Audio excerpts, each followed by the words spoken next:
Planet Dolan.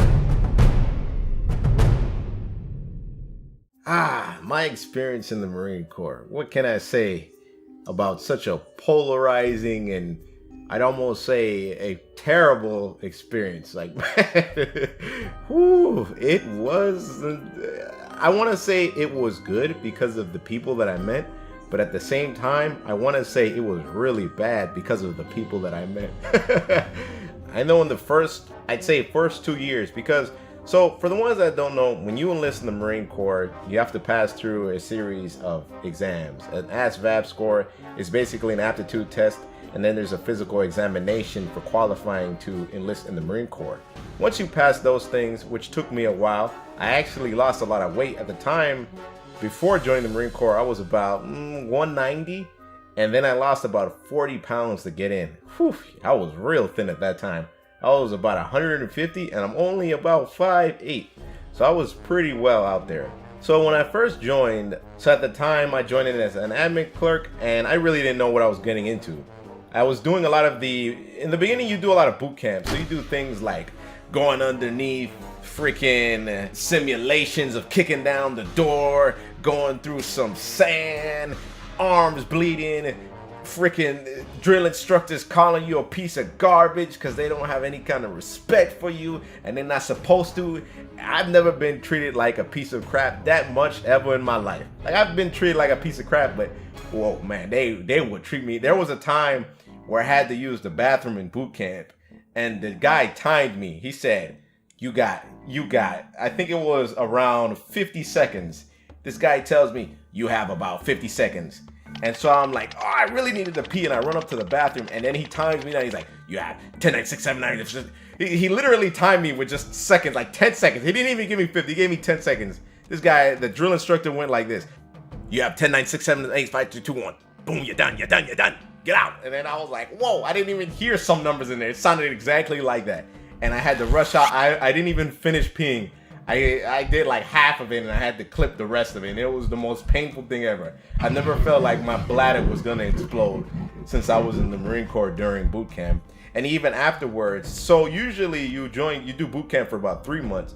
And depending on what kind of job you have, let's say if you're an infantry person, an infantryman, you're staying there for about a couple of months, more than just 3 months. You're staying there for 6 to 7 months. But mind you, this is after boot camp training. So boot camp is usually just 3 months. And then people with normal jobs, like I would say some kind of janitorial job, cooking job, admin job, intelligence job, you do a Marine Corps kind of course. And that course is about, I'd say a month. And then usually the individuals with infantry or more of the action orientated jobs, they would stay in another kind of training. I believe it was called the infantry battalion training of some sort. They would stay in there for, I'd say, like I said earlier, about 7 to 8 months or even longer, or even a year at times. After you do the couple of months of training, then you end up going to a new place to do your training for your job. Then you learn how to do your job, which can take another couple of months. And then after you do the training for your job, then you actually start doing the actual Marine Corps stuff. And I must say, the first 2 years was pretty cool because I was actually sent to the UK and I met a lot of great people there. I actually learned how to break dance. I learned how to do some salsa dancing. It was funny because it was with Russians and they really knew how to like kill it. They would be telling me how to dance and they'd be like, you gotta move your hips more. And this old white guy would just come at me and be like, you gotta move your hips. And he'd move my hips and I'm like, whoa. It was a really cool experience. I got to use a lot of their transportation. The transportation in the UK is really amazing. They don't actually use cars that much. They're more of a public transportation place and it's very cheap. Everybody was a lot nicer. So the first 2 years were really good. I was pretty much around great leaders at the time. Really weird guys. Like I had a leader, he would sometimes hunch over me when I was on the desk doing desk work and he would just be like, Pringle, you gotta do it this way, or you gotta do it that way. And he would be like hunching over me and it was really weird. Then later on I figured out that he was gay and it kind of added a little bit more to it. Not sure if he was into me or he was just kind of on the weird side of things. But that was really interesting and it was good. I did a lot of things. I even did work for the Color Guard, which is a group of military individuals that go marching in specific events. I did one in a church. I did one in a funeral.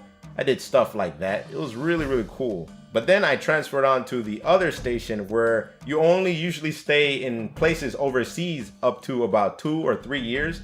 And because my contract was only 4 years, I only stayed in the UK for about 2 years, and then I had to go somewhere else.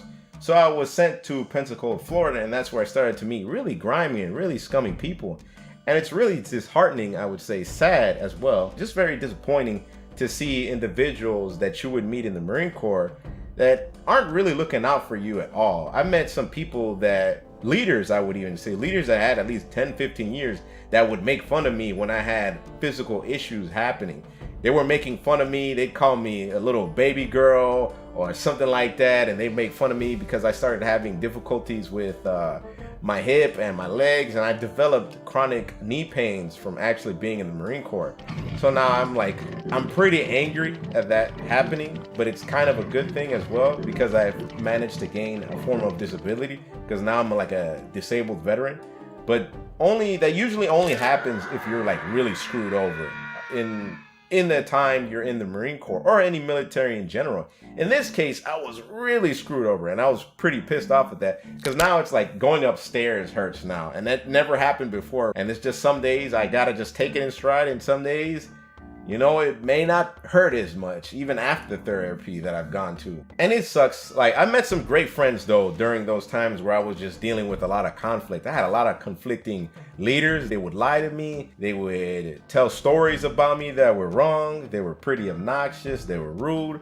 They made fun of me for my medical problems that I was only inquiring. I mean, they were pretty much having me exercise. We had this period of time where we were running pretty much marathons. And the gunnery sergeant, which is like a higher ranked individual, this guy had us running 9 miles in boots like every other day. This guy was crazy, man. And he was like, oh, I love this. A 9-mile run, 8-mile run. And I was like, dude, this is not good, man. I just had a lot of bad leadership during my time in Pensacola, but I had great leadership in the UK.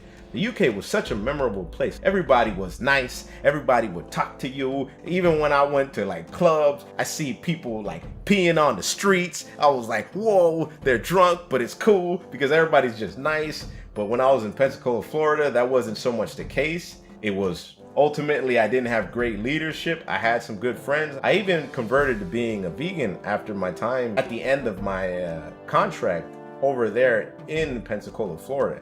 And it was a good time when I had friends and when they actually moved me from the current leadership that I had, because I had to be moved from the leadership because there was a lot of lies going around. I had a pretty rough experience in Pensacola, but in the UK, it was great.